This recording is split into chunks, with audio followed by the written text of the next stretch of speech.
Is what you're talking about relevant? Who is it relevant to? Why is it relevant to them? Because when you fail to define a niche, guys, here's the thing. You decrease the relevance and the relatability of what you have to say because you're all over the place with your content as well as who you're speaking to.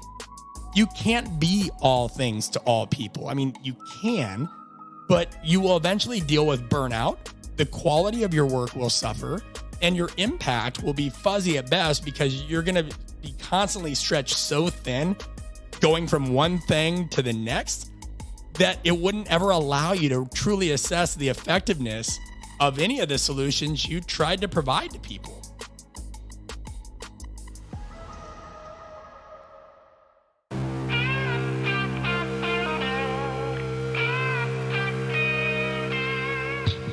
Welcome to the Art of Coaching Podcast, a show aimed at getting to the core of what it takes to change attitudes, behaviors, and outcomes in the weight room, boardroom, classroom, and everywhere in between. I'm your host, Brett Bartholomew. I'm a performance coach, keynote speaker, and the author of the book, Conscious Coaching. But most importantly, I'm a lifelong student interested in all aspects of human behavior and communication. I want to thank you for joining me, and now let's dive into today's episode.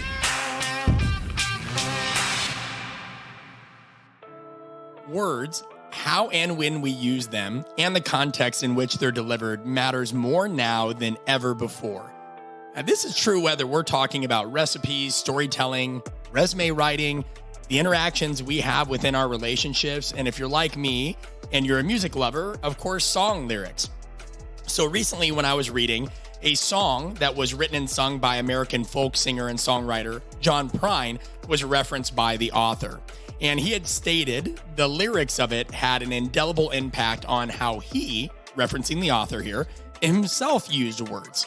Now, a portion of the lyrics goes as follows, and I hate to disappoint you, but I am not singing. Grandpa wore his suit to dinner nearly every day. No particular reason, he just dressed that way. Brown necktie and a matching vest, and both his wingtip shoes. He built a closet on our back porch and put a penny in a burned out fuse. Grandpa was a carpenter.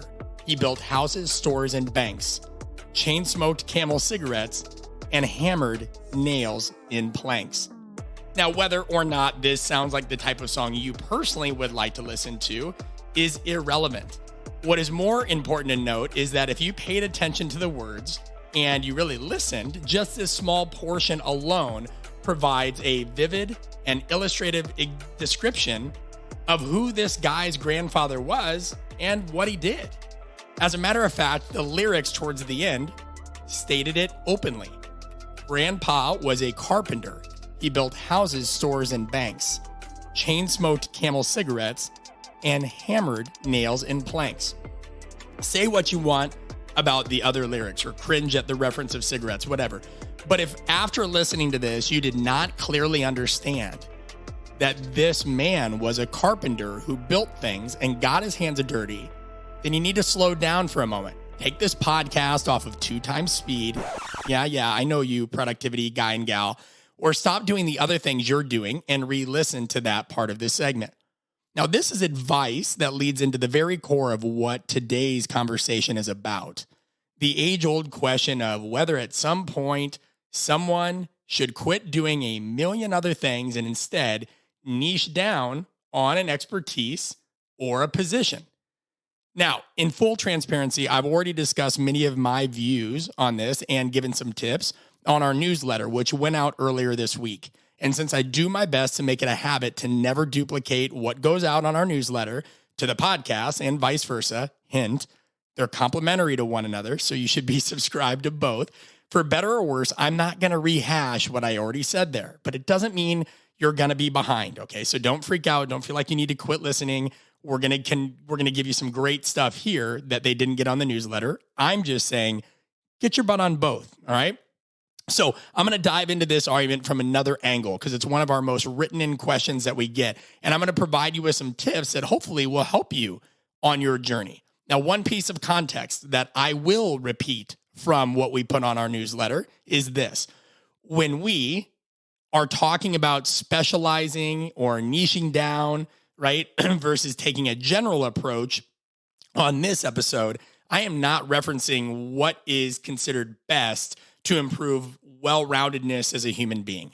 I think we can all agree that engaging in a wide array of dense and diverse experiences is imperative for personal growth, right? We need to experience different cultures. We need to try different foods. We need to have conversations with people who don't agree with us. We need to learn new skills. We need to be vulnerable and put ourselves in uncomfortable situations. So let's shelf any of those debates, or those of you who are already ready once you saw the name of this podcast and you came ready with your chosen excerpt of a popular book or research article emphasizing the importance of embracing range in your life, we're not going there. So whether it relates to things mentioned above or the importance of even kids playing multiple sports, nobody's going to argue that. Of course, we need a wide range of experiences there, and specialization isn't the best approach. What we are going to focus on, and what I am going to draw a line on the sand, no matter how contentious it may be to you or maybe somebody you know in this episode, is discussing the importance of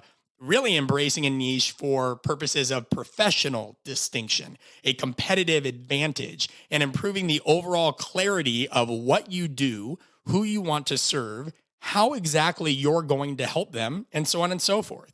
So look, many of you have written in or messaged me privately detailing the impact you hope to make in the lives of others.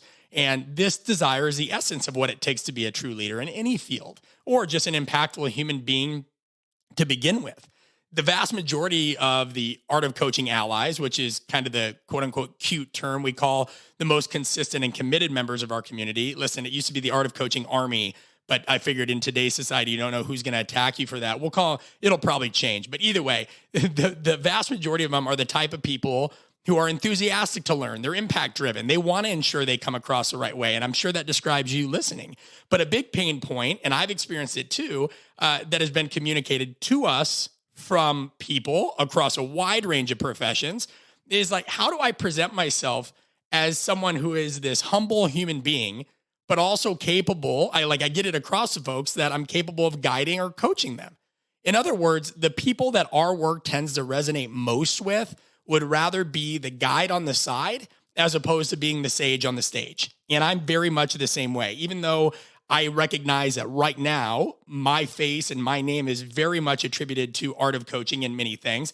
That's the role I've had to play to get it here. But long-term, that's not the goal. And that's why our team grows and what have you. But this is definitely the approach that I took, and still take when I work with athletes is I'm not coddling them. I don't, after every rep or this, that, whatever, that's not my job. And the same thing if I consult with a CEO or a member of the police force or what have you. I'm not gonna be there all the time. You've got to do some of the work. And so I'm glad that resonates. It's better to be the guide on the side than the sage on the stage, because that's what people are going to need if they're ever going to improve on their own, right? They can't have their hand held, and we're big on that.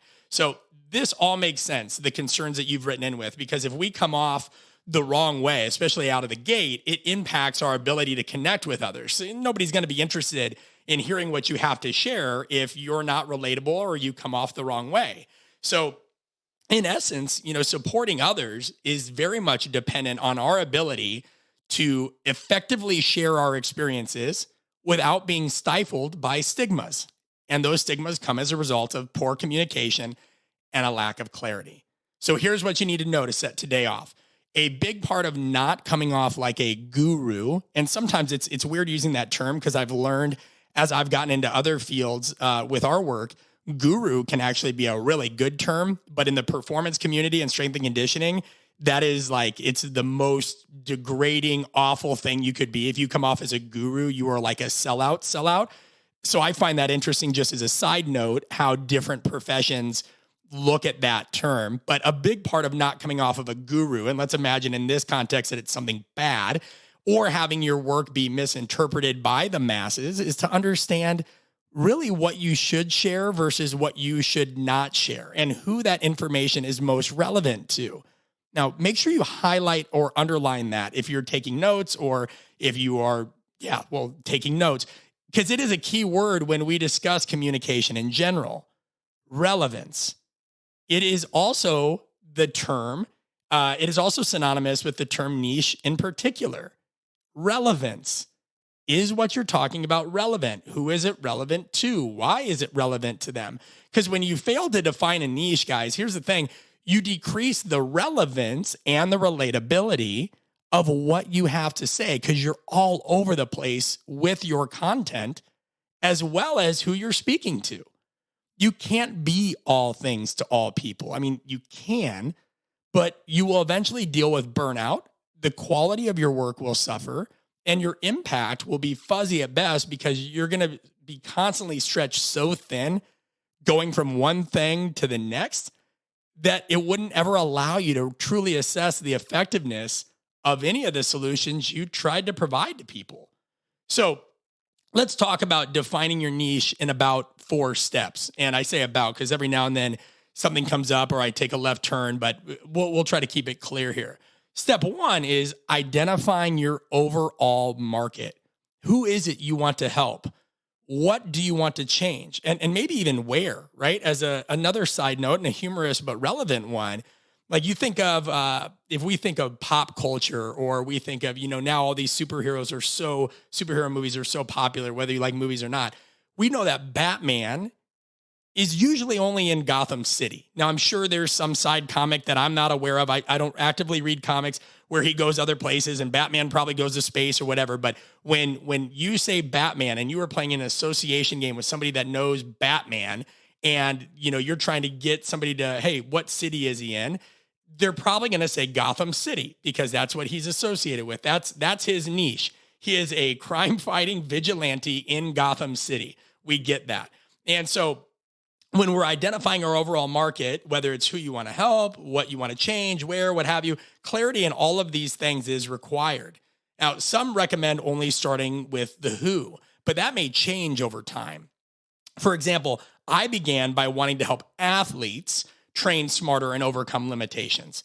But then that evolved into wanting to help other strength coaches become better communicators. Eventually, now more physical therapists wanted to come in, and then we had doctors, and now it's helping people in the leadership space in general. And literally, that's how it evolved. I spoke to other coaches for a while. I went from athletes to other coaches to this, to that, then started working in the military. All of a sudden, folks called from the tech space because my work resonated with them. And so now we help people in the leadership space learn more about strategic communication, power dynamics, buy-in, kind of the ugly aspects of the real world that we're not taught how to deal with effectively within traditional leadership books and a lot of those cliches. So we found that space, and I'll get more into that a little later.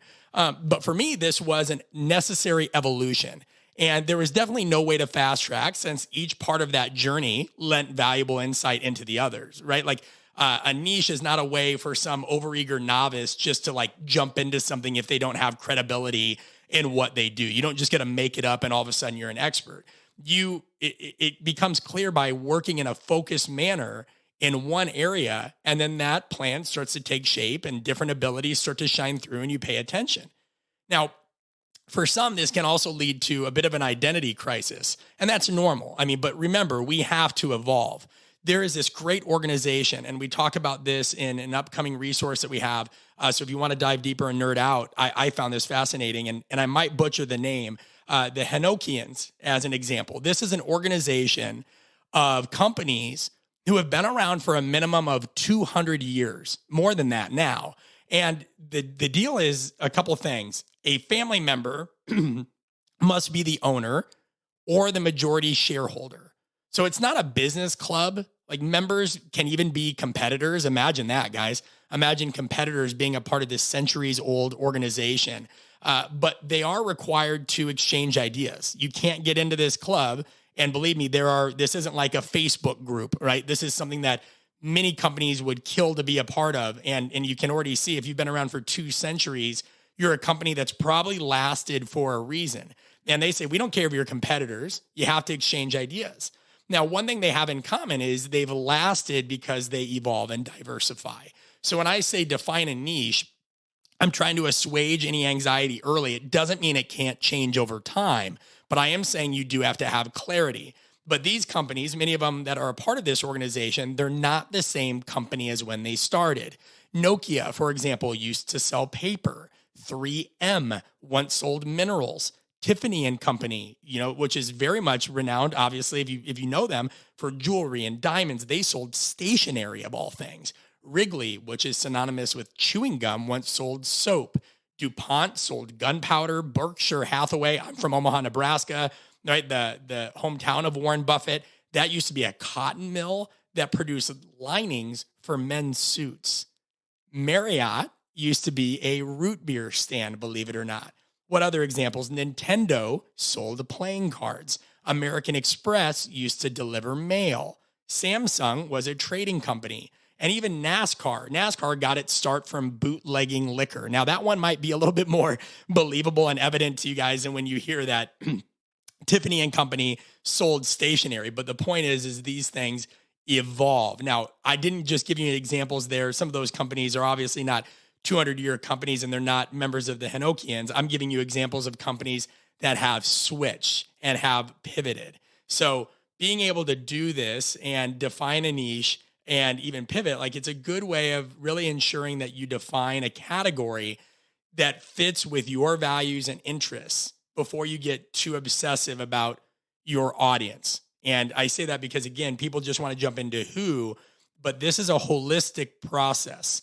So when we say go broad when defining a niche, and you can already see there's an inherent specialist generalist theme here, what I mean is you need to consider categories such as, and this is non-exhaustive, okay, but make sure you're taking notes on this.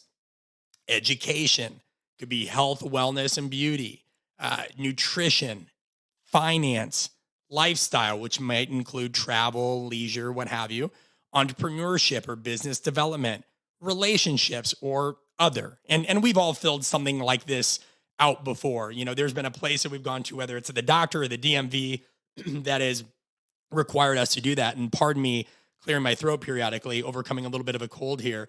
But when we think about this, you have to go broad because this can help you get a little bit more clarity and reverse engineer some things. And if you're not sure where your perfect niche falls, at least for the moment, just take a guess for now. You can always go back. You're always going to refine it. Just think about the core of the service you want to provide for right now. For example, and I'm going to try to give a lot of examples here because I hate when podcasts preach at people and don't give examples. A lot of what I speak to cross-pollinates performance, psychology, communication, and relationships, right? That's relevant to a lot of fields, and that's our purpose. But for the purposes of this exercise, if I was going through it again, I'd circle education, since between our newsletter, the podcast, our mini online courses, the live events that we do and the workshops and what have you, I'm trying to change the approach to these things through educational resources. So I'm trying to change the approach of how people communicate and all this through these resources. And so that's education to me. It is a ecosystem of outputs that we have that address these kinds of topics. So step 2, now we can get really specific with your content and who it should reach. So speaking to everyone is obviously speaking to nobody. You've heard this again and again, but I'll continue to reiterate it. Now, what I'm saying here is that your messaging should not only attract those you want, but it should actually repel those you don't, right? So story time. I made a huge mistake early during my transition from just being a strength coach and working with athletes to now really focusing on working with businesses and other corporations and the medical world and what have you, because I felt so strong about the impact of communication that I tended to keep speaking to those who were skeptics in my own field instead of just staying focused on those I wanted to attract. For example, and I've talked about it ad nauseum, so I won't go too deep. In strength and conditioning and performance, there's very much this obsession with training tactics, sets and reps, and sports science and technology. These arguments continue to persist for decades, even though there's no perfect way for every athlete to train all the time. There are core principles for sure, but it's almost as if people, solely identified, and a lot of that is true in strength and conditioning and many other fields as well. People that are highly competitive and attracted to a field for a certain reason get into it, and then they start looking at a way to gain a competitive advantage or gain credibility for themselves by almost proving who's smarter or who's got the best and who's got this and what have you. So when I started talking about communication and the coaching process and psychology, for some that had built their entire identity and perhaps even their credibility on espousing the sole importance of training or technology, that felt threatening. And it was almost like I wanted to convert these people and say, hey, we're not trying to battle here. We're just saying that stuff has been well established and many people talk about it. We need to focus on this because it's been bastardized. And I would just get caught. I would get so caught up doing that. And yet it was taking me away from when I'd go speak for a larger corporation, whether they were Fortune 100, Fortune 500, or any kind of larger entity, they would never need that convincing. They never needed the convincing that these things were important. They loved it, but I'd get so worked up trying to speak to skeptics in one little small field because I felt like this personal affiliation and responsibility that sometimes it would take me away from that. And so then I learned, I was like, God, I can't, my messaging has to be specific. I can't worry about people that, maybe don't get it or they want to really stay rooted in their own corner. They're not for me and my work's not for them. And my wife was the one that brought this to my attention, and thank God she did, because every night I was almost going to bed in battle mode, nearly every night, literally wondering what research I could find, what words and phrasing I could use to convince skeptics that they needed to be more open to an understanding of how tactical communication, not the cheesy stuff you read about in leadership books, not the stuff you hear about in leadership seminars, right? But actually understanding influence and persuasion and power dynamics and all that was pointless because again, the people that need to be convinced of that beyond a point are not my audience. So if you have to spend countless hours awake at night thinking of, all right, I need to convince this person and this person and this person, and this person, you're off the right track. You have to say it's natural and it's good for you to feel passionate about this, but actually use that, flip that, right? This is how you can make sure, hey, is your messaging for what you do or what you want to do and what you're clear about. And we'll talk about how to really create this value statement, this thing that makes it clear who you are, how you help and what have you, but does it repel the ones that you don't? It's got to be clear. I'll give another example.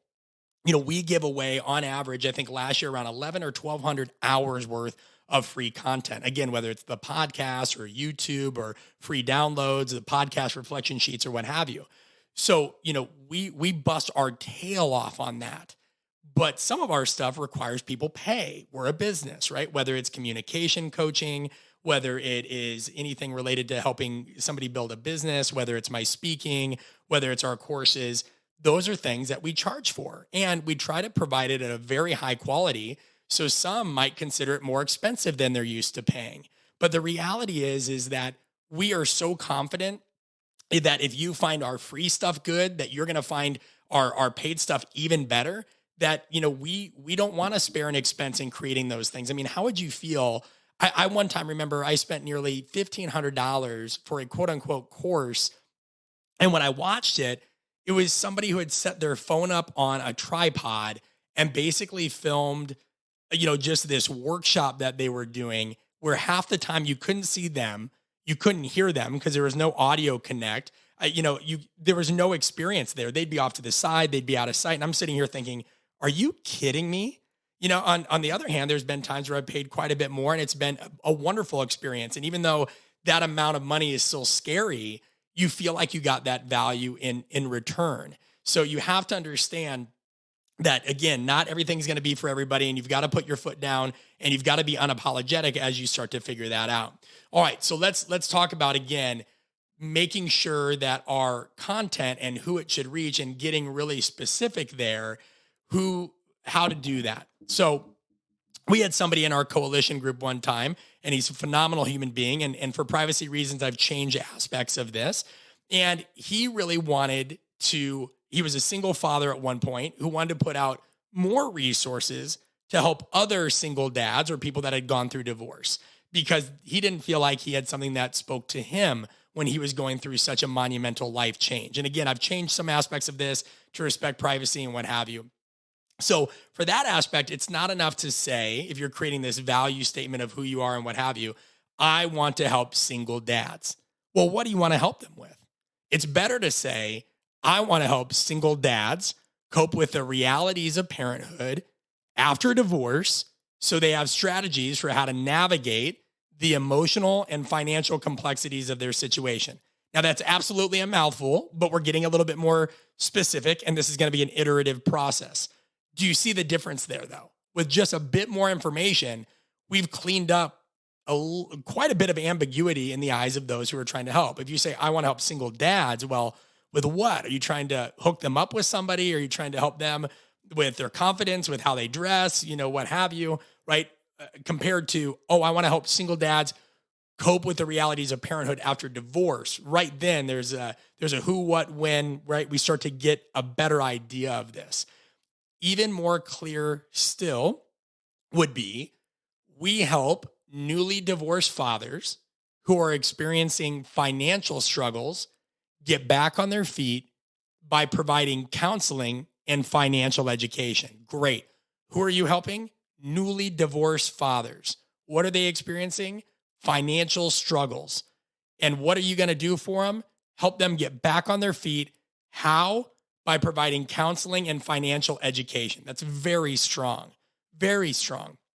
Another example comes from a business owner we're working with who is both a practicing physical therapist within the realm of neurorehabilitation. And I'll talk to you about what that is if you're not in that space and that's just jargon to you. And he's also an entrepreneur who seeks to help other physical therapists be more profitable. Now, like I said, we're not getting into the weeds of the nuances of neuro stuff since it's not the focus of the show, but just so everybody's on the same page, Johns Hopkins Medical Center really defines neurological rehabilitation as a doctor-supervised program designed for people with diseases, injuries, or disorders of the nervous system. So neurological rehab can often improve function and reduce symptoms and improve the well-being of the patient, right? And again, that all comes from Johns Hopkins Medical Center. So we are going on and on and on because, again, once a doctor clears a patient, they're going to have to work with a physical therapist to continue their care. And so when I said, all right, well, what do you do? Lay it on me. And this was after already a few weeks of working together around some other issues. And this is what he said. I help cash-based sports rehab professionals who feel stuck and overwhelmed when applying neurorehabilitation techniques into their practice by teaching them how to simplify their strategies in order to improve client experience. My head just exploded when I heard that. Right. My background is in sports performance, and I've been privy to things that go on in different spaces of performance rehabilitation and the medical side. And even that at the time, I remember hearing that. I'm like, what the hell? It's just using too many words. And for you, I mean, maybe you're somebody that got that, but keep this in mind. Those words may mean something to you as the practitioner or the subject matter expert. I don't care if you're a lawyer or whatever you do, right? You're going to have your own jargon. And that stuff means something to you. But everybody else who doesn't have your background, your experience, or that level of familiarity with the words, their face just melted hearing it. And a lot of times we do this because we're confused and unclear. A lot of times we do this because we're too close to our own work. A lot of times we do this because we do not want who we are or what we do to be singularly defined. Doesn't really feel good. And a lot of times we do this because we want to help a great deal of people in our lifetime. So we feel like you got to catch it all. You got to catch it all. But the fact yet again remains, a well-defined niche is about clarity and context. So what is a better way to describe that last example? Relax. We'll get there. Right? I just told you to slow down earlier in the show. I know you're kind of like, well, what'd you tell him? What'd you tell him? We'll get there. All right. So when I was little, I just want to give you another story here so we can stay on the same page and make sure you really understand where we're going. When I was little, maybe 7 or 8 years old, my dad had asked me to get a screwdriver. Now, unlike John Prine, neither my grandfather nor anybody in my family, I'm sure there was somebody way back in the lineage, was a carpenter.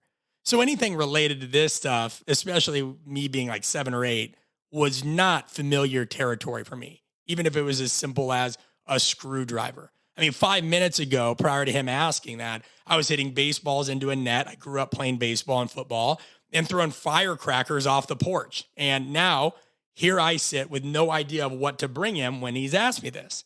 So I remember it. I ran to the garage and I saw about 12 screwdrivers in the toolbox. All of them were different shapes and sizes. And I meandered a bit, contemplating which one to bring him. And my father was not someone you wanted to anger either. When he gets angry, or when he got angry, he's very different now, but when he got angry then, he resembled what can only be described as a combination of Yosemite Sam, the Incredible Hulk, and the dad from that show or the movie, A Christmas Story. Literally, and I'm not embellishing that. I mean, this dude had a temper. He's the guy that gave me like my Wolverine alter ego, like when I get super angry or whatever, like I used to just like black out and like rage. And, so when we think about this, a few minutes later, he yelled and he's like, hey, where are you? Bring me the screwdriver. So I grabbed the first 2 screwdrivers I saw out of the toolbox. One was short and one was long. And, it seemed to make sense to me. But the issue is they were the same kind. So I gave it to him and he said, I need a Phillips, not a flathead, and took a deep sigh. And he went out to get it himself, and I felt defeated, like I had let my dad down. And this isn't too dissimilar from what happens when somebody we want to help needs something, but one or both parties doesn't fully understand one another. The person wanting to help feels like a failure. In this case, it was me. The person who needs help feels frustrated. In this case, it was my father. But that can easily be the people that you're trying to get your point across to, that you're the most capable or the best solution for a certain situation, yet they're online trying to figure out who you are, what you do, or the verbiage, if you're meeting with them face to face, just doesn't make sense. So we've got to consider that. And I'll do my best to hammer it home once again.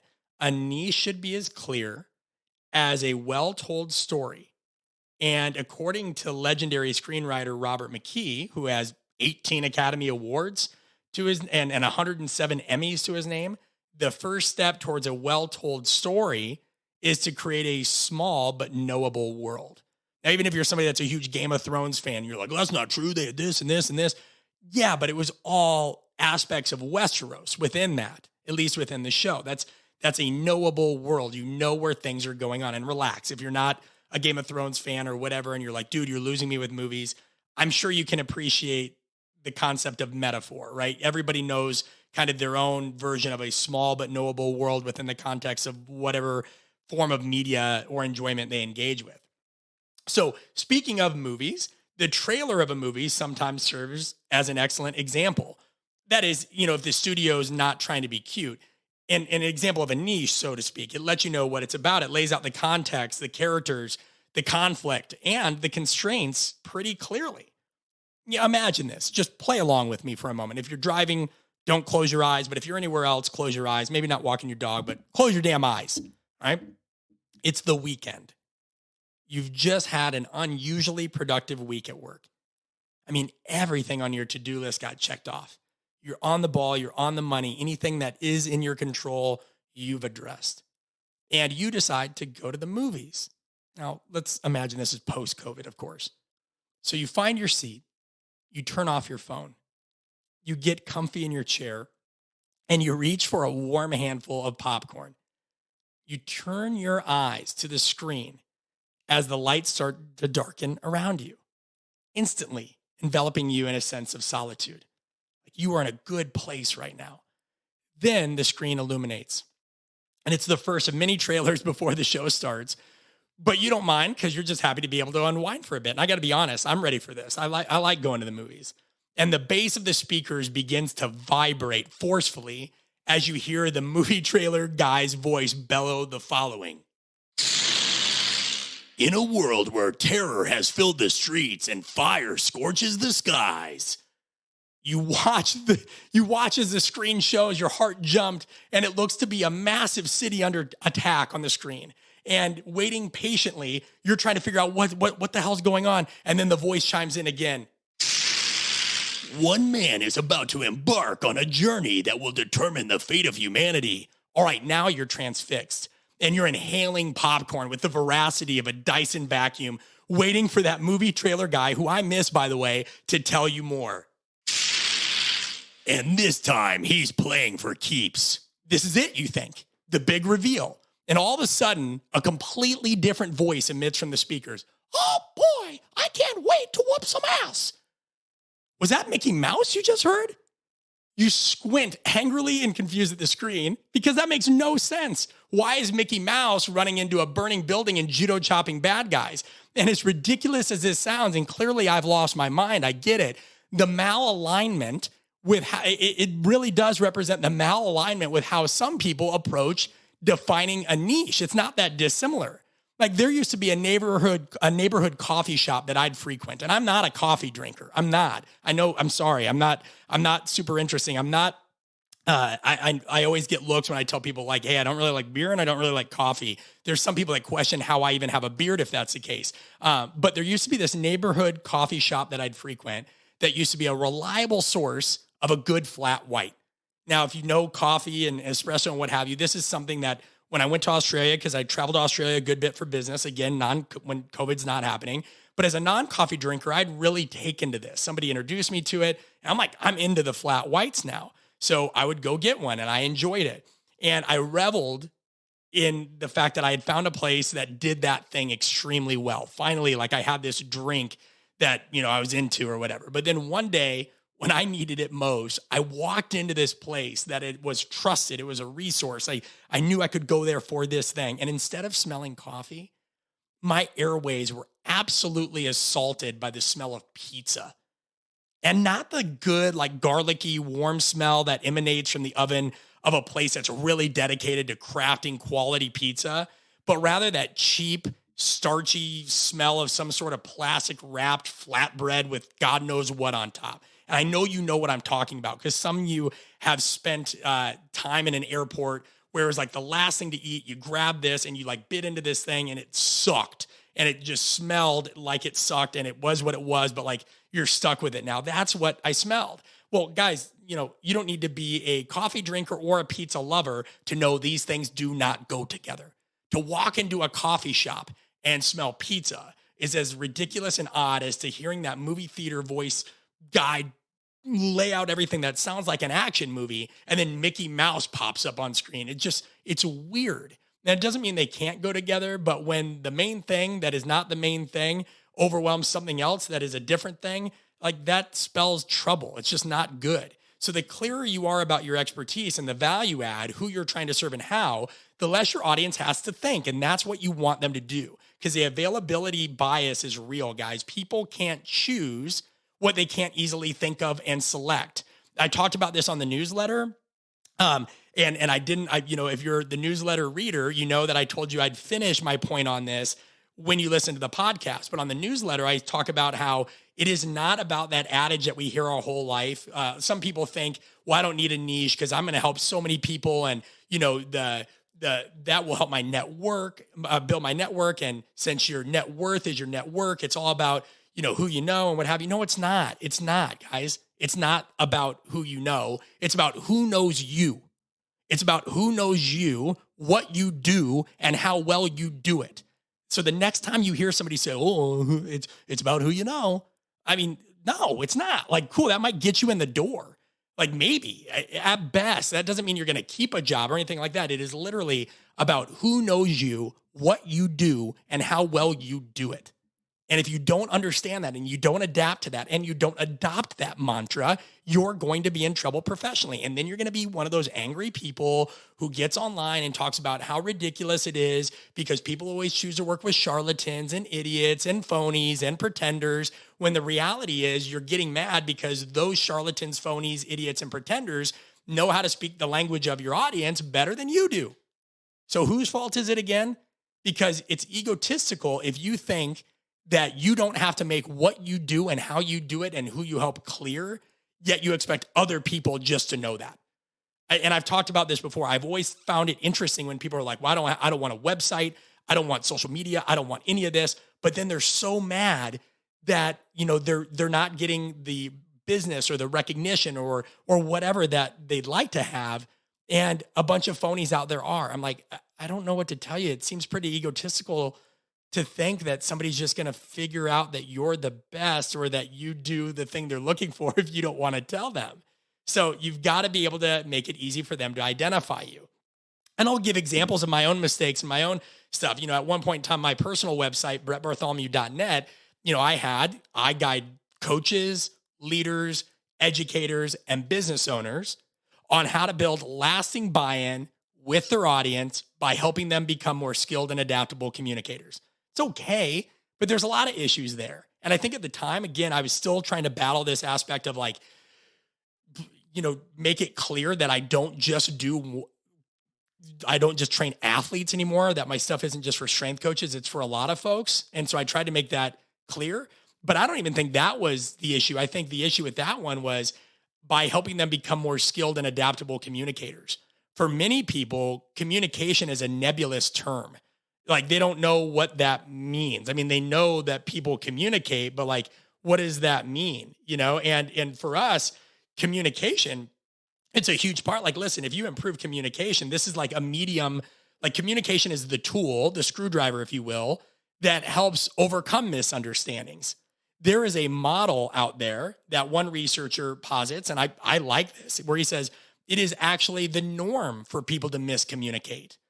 And what they need is communication skills and interpersonal skills in order to overcome that.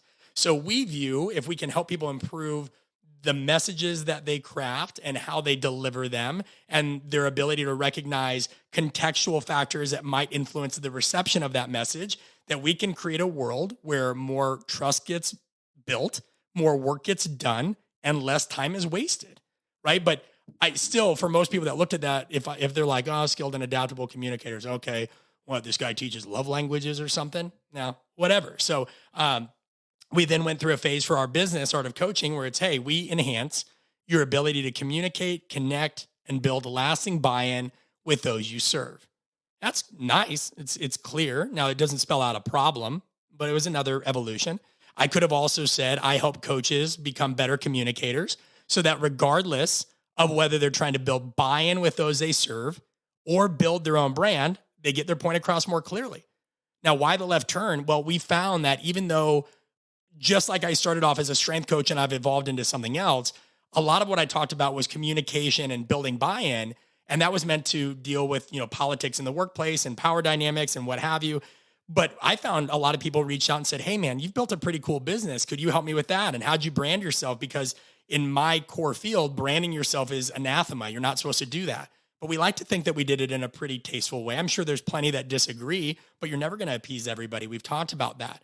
So I had to come up with something that said, hey, yeah, I guess if we segment our audience, we help some people with communication and we help other people who, again, want to make sure they come off the right way because they have something of value, but they don't want to be some guru. We help them find their way through that as well so that it's clear that they are somebody that's helpful and not a guru and actually somebody you want to work with. And so that they have a profitable model as well. And, this has evolved. And I'd say if I had to do one today ad hoc, it would say, and this is probably the best example, I help leaders who are sick of cliche leadership advice overcome interpersonal obstacles and workplace politics by providing real-world behavior change strategies and communication training. Boom. Who do I help? Leaders that are sick of cliche leadership advice. I have no desire, I'm not trying to beat out Tony Robbins. I'm not trying to beat out the guy that somebody pays $60,000 to tell Wells Fargo or Deloitte and Touche, hey, you're the champion. Remember that. Remember the power inside you or remember your purpose. I have no desire to compete with those people. No desire, right? I do not want to be anybody that is this inspirational, motivational guy. What I want to do is help people that literally have been in these roles for a while and they realize, nope, that's bullshit. Nope, that doesn't work. Yep, that sounds good for a weekend clinic, but that's not going to stick. Those people are my audience. Those people are who our work is for because we've dove into the messy nuances of communication, interpersonal skills, and behavior. So the teams that bring us out, the organizations that work with us, are the people that aren't looking for somebody to just talk about transparency and empathy and loving people and what have you. I mean, sure, we can talk about that, but over time, that's not the thing that undermines organizations or their best efforts. It's the messy realities that we're not taught. We at Art of Coaching teach that. So you see, each of those has their own strengths and weaknesses. And I'm trying to provide examples of my own, not to present an egocentric bias, but because oftentimes people learn best through lateral examples. So hopefully by making fun of myself and giving you examples of these evolutions, you're able to see pitfalls, and pain points of your own that you need to solve. So these are very, it's an evolution. It's gonna be problematic. It's not always gonna be super easy. Just consider again, what emotions or circumstances are you trying to help somebody avoid? People are either gonna run towards something or run away from something. Figure that out. What do people ask you about a lot? Don't worry if you don't have a large following. That doesn't matter. I mean, that excuse is such crap. All the people that, well, I want to do this. Well, I don't have 90,000 followers. That doesn't matter. None of that matters. You don't have to have a large following. Literally think about the 5 people you spend the most time around or the 5 most common questions you get. What are the commonalities there? What are the commonalities? What does your family ask you about? Right? So then make a list and circle some of those questions. Circle those things. Like think about those areas of where people perceive you to be an expert, where you believe you're an expert, all these kinds of things. Not a pseudo expert, but a true expert, or at least on your path to that. Because it's tricky. You guys are a pain in the ass to talk to sometimes because people will be like, well, I never really consider myself a true expert. I'm always a work in progress. It's like, that's an example right there. There are some people that are always so quote unquote humbled and honored and this and not an expert and always room to improve. They're so worried about what to say to come across the right way. They don't listen and they don't analyze. And I get it. I've been there, but just shut up and think about what you actually think you could be amongst the best in the world at, and get busy. Get busy with it. Get busy. And then, the third step of this is to do market research on content. Is there a demand?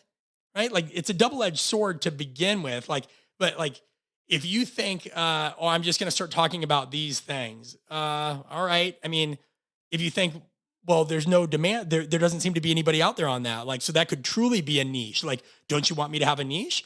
Yeah. And that could mean there's tremendous opportunity if you're first to a certain market or seem to be first, but it could also mean that's a really unfertile territory. There might be a reason nobody's exploring that.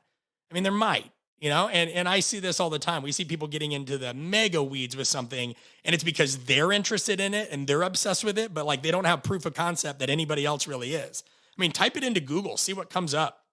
Look at if you're into composting, great. Look at what are the most popular articles or videos on composting.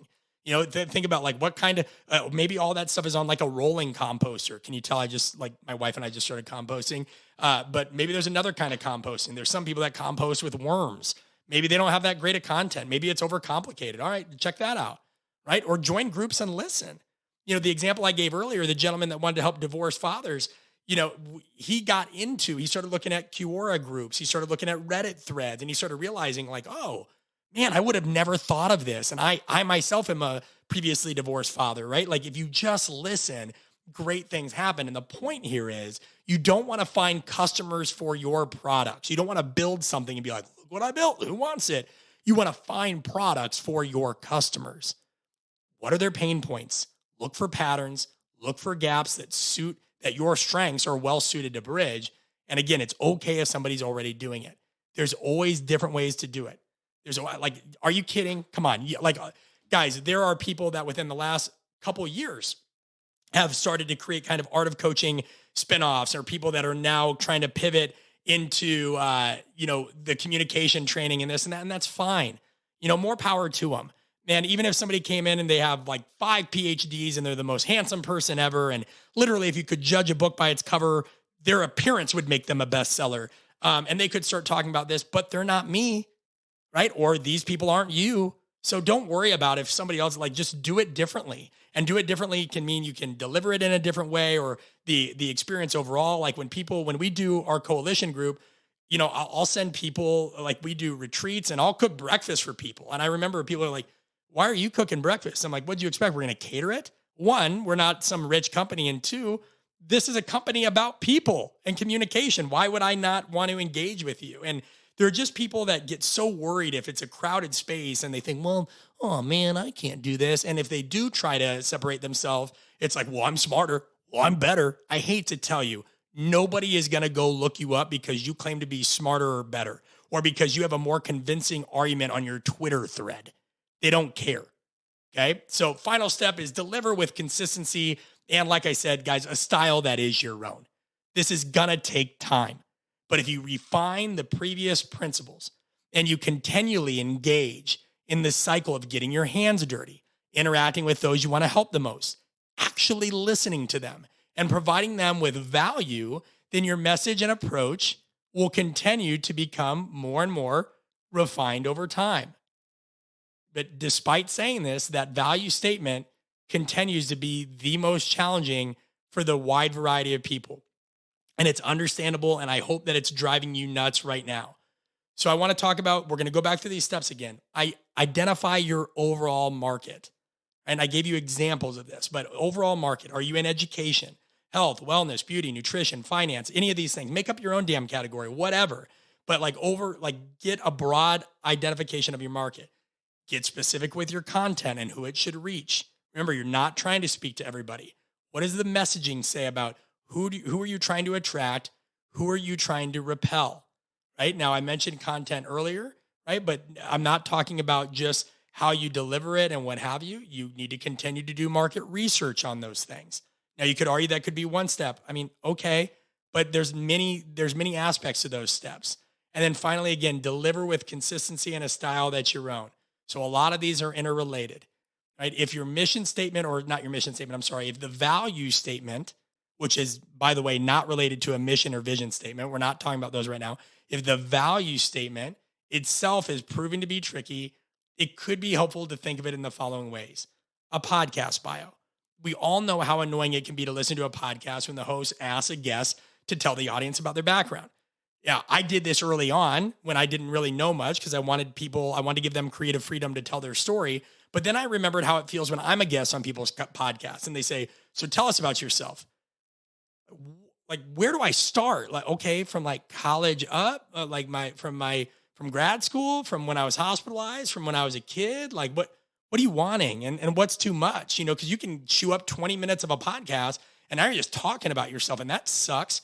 So we always tell people now, like, listen, we'll give people a lead in the intro and we'll tell them about you in the intro. And you can obviously fill in those gaps, but I treat it like a dinner. Like if I have somebody over for dinner or you, the listener, I'm not gonna be like, so tell us all about yourself. I'm hopefully going to know a little bit about you and introduce you to the guests because that's polite, right? So what would you say if somebody asked you to give a podcast bio, not the written one that tells about, all the awards you've gotten or whatever, like boom, they're like, hey man, 30 seconds or less, give us, who are you?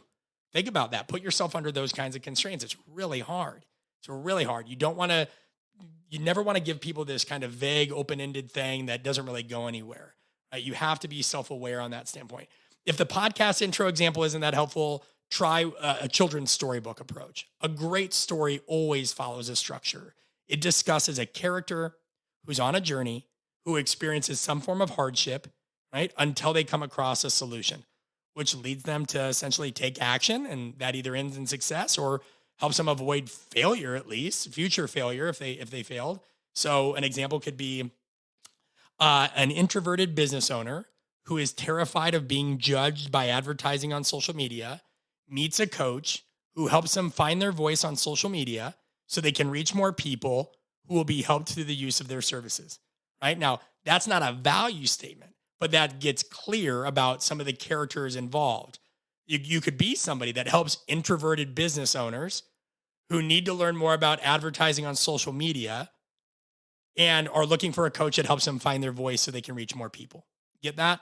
I mean, at the end of the day, it's A plus B equals C, essentially. It's blank does something to help someone, be specific, with a problem, be specific, so they achieve an outcome. It's extremely helpful to workshop this. It is. It's extremely helpful to workshop this, meaning with other people. And so if this is really resonating with you and it's challenging you, we are going to provide a free digital workshop that takes these concepts even further in a few weeks. So if you're interested in gaining more clarity and a competitive advantage so that your work can become top of mind for those you want to impact, make sure, get ready, here's something you need to write down. Be sure to go to artofcoaching.com/clarity. That is CLARITY right now to sign up. Again, we're going to host a free workshop on this. It is digital, artofcoaching.com/clarity. It's a one-time workshop. So please understand, it's not going to be reshared here. Believe it or not, I get that. Hey man, couldn't make this. Could you do a whole podcast on it? No, I can't. That's everything is not the same on every medium. And that's not the point, right? That would be really disrespectful to people that come to our events to essentially share the same thing to a T on other mediums for people that are not as financially invested, right? We can't. You guys get that. So it's not going to be reshared on the podcast. It's not going to be reshared on social media. It's not going to be reshared anywhere else. It's not because I'm devious. It's because certain things work best on certain platforms. So get your butt there. None of us have an abundance of free time. If you think this is important and you believe we have to make time for things that are important, then I'm confident you can make time for this. Oh, and before we go, for the previous mind exploding example, right? The one about neuro rehabilitation, after some coaching and workshopping, I want to keep my promise to you. It went from, here's the one it was prior. I help cash-based sports rehab professionals who feel stuck and overwhelmed when applying neuro rehabilitation techniques into their practice by teaching them how to simplify their strategies in order to improve client experience. 2, we help sports physical therapists who serve patients with complex injuries learn neuromuscular rehabilitation techniques that improve outcomes for their patients and their practice. So what we did there is a few things. Instead of sports rehab professionals, we talked about sports physical therapists. And that is a term that we learned that we could use interchangeably, but just taking rehab professionals out of there. Well, we know that physical therapists help to rehabilitate. So sports physical therapists. And when we talk about, instead of people saying, hey, they feel stuck and overwhelmed and they're, when applying neuro rehabilitation techniques, well, one, again, we got to get really clear on what those things are. We're trying to help these therapists who are serving patients with complex injuries. Because remember, it's people with more complex injuries that generally benefit most from neuromuscular rehabilitation techniques. And we talked about why. Right now in the original example, it's like, oh, we want to teach them how to simplify their strategies in order to improve their client experience. That's great. But when we do some motivational interviewing and say, well, why is it important to improve client experience? Well, the answer is obvious. Well, you want clients to feel good about the treatment they got so that one, like they feel better in general and the treatment resonates and actually impacted them, but also because it helps your practice and you're going to have a repeat customer. All right, well, why not just say that? If we can take these patients that have complex injuries and we can make sure their therapists know more about how to use these rehabilitation techniques that actually improve outcomes, well, it'll improve the outcomes for their patients and their practice. So we've simplified it tremendously. You want to get to the core of the core of the core of the core of the core.